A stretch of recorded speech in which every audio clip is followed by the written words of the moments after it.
제가 이 자리에 선 것은 이재명이라는 희대의 빌런에 대해서 고발하고자 이 자리에 섰습니다. 이 사람을 위해서 제가 책에서 썼던 표지 그림이 바로 마리오네트입니다.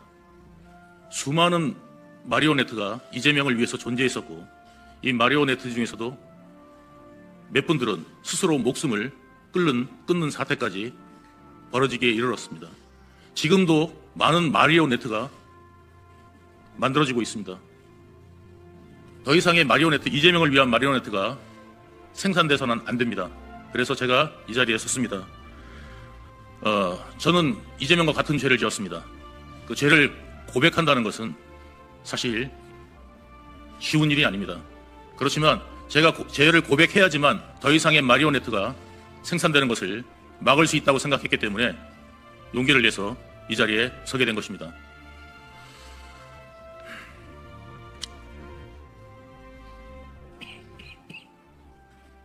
대한민국은 이재명의 서슴없는 범법 행위로 위험한 지경에 이르러 있습니다.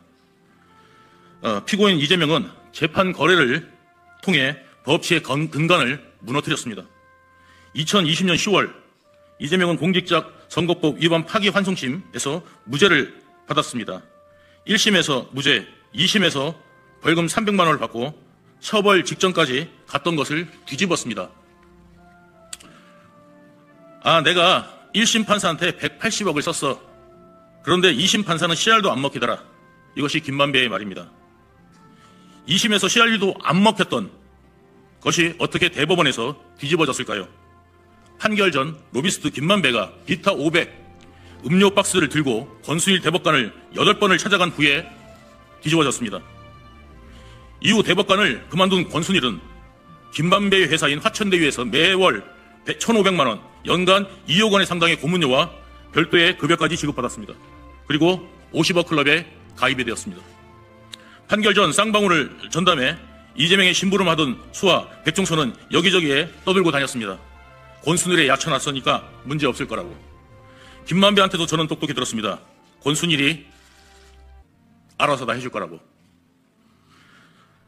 대한민국에 유례가 없는 이 판결은 많은 사람들이 의아해했습니다. 이 사건은 단순히 사례 거래만의 문제가 아니라 쌍방울 변호사비 대납 사건, 그리고 대북 송금과도 밀접한 관계가 있습니다. 그 심부름을 했던 사람이 바로 백종선입니다. 대장동 사건에 대해서 간략히 말씀드리겠습니다. 이 사건은 복잡해 보이지만 매우 심플합니다.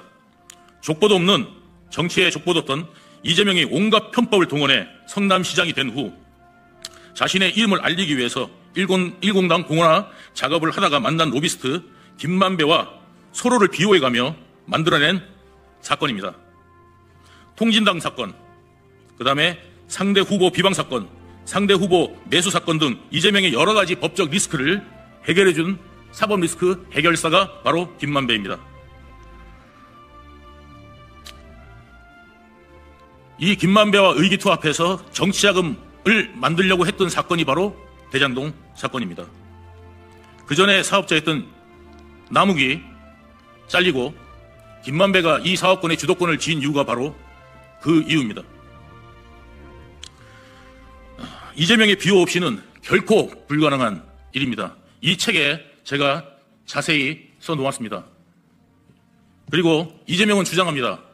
저와 김만배와 짜고 했는 일이라고 이야기하지만 2021년 이 사건이 터졌을 때 김만배는 이재명을 비호하기 위해서 급급했었고, 이재명을 살리기 위해서 이재명의 불똥이 튀지 않게 하기 위해서 자기 동업자들, 대장동 동업자들 또는 자기가 아는 사람들을 동원해서 협박을 가하기도 했습니다. 특히 남욱에게는 이재명이 당선되면 너를 가만히 두지 않을 거다라는 협박까지 해가면서 이재명을 비호하고 두둔했고, 감옥 안에서는 이재명이 당선되면 우리는 나갈 수 있다라는 이야기까지 하였습니다. 그러면 과연 이 사람이, 김만배의 동업자는 누구이겠습니까?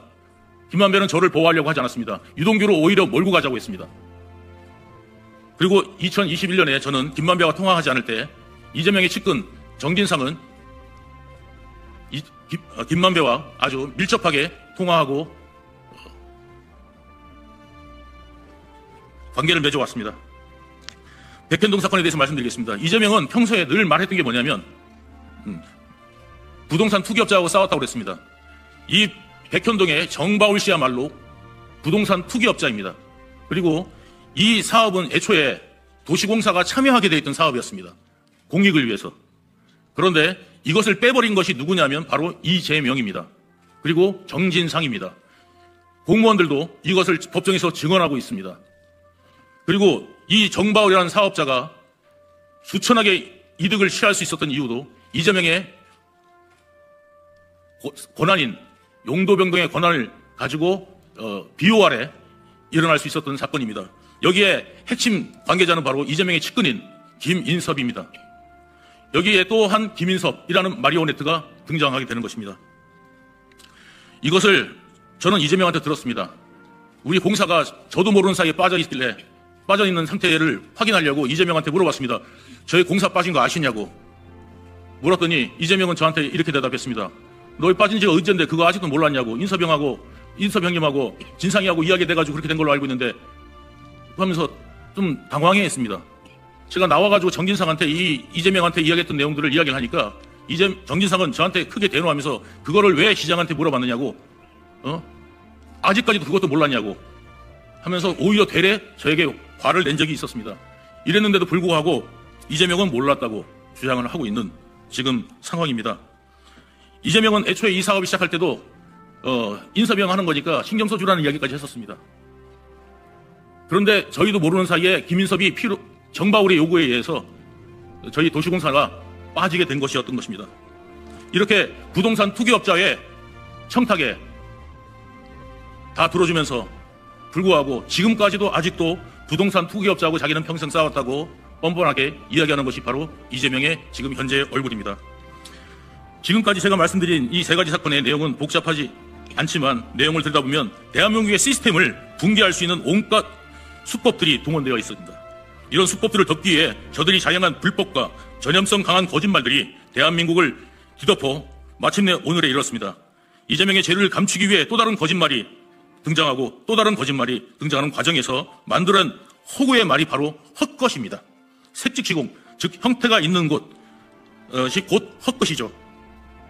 이재명은 자신의 범죄를 덮기 위해 날마다 새로운 것을 만들어내는 거짓들, 헛것입니다. 거짓말하고 협박하고 놀리고 비방하고 덮어씌우고 공작하고 더는 놀랍지도 않은 이재명의 범죄 혐의들 우리가 지쳐서 체념한다면 이 나라 대한민국이 무너집니다.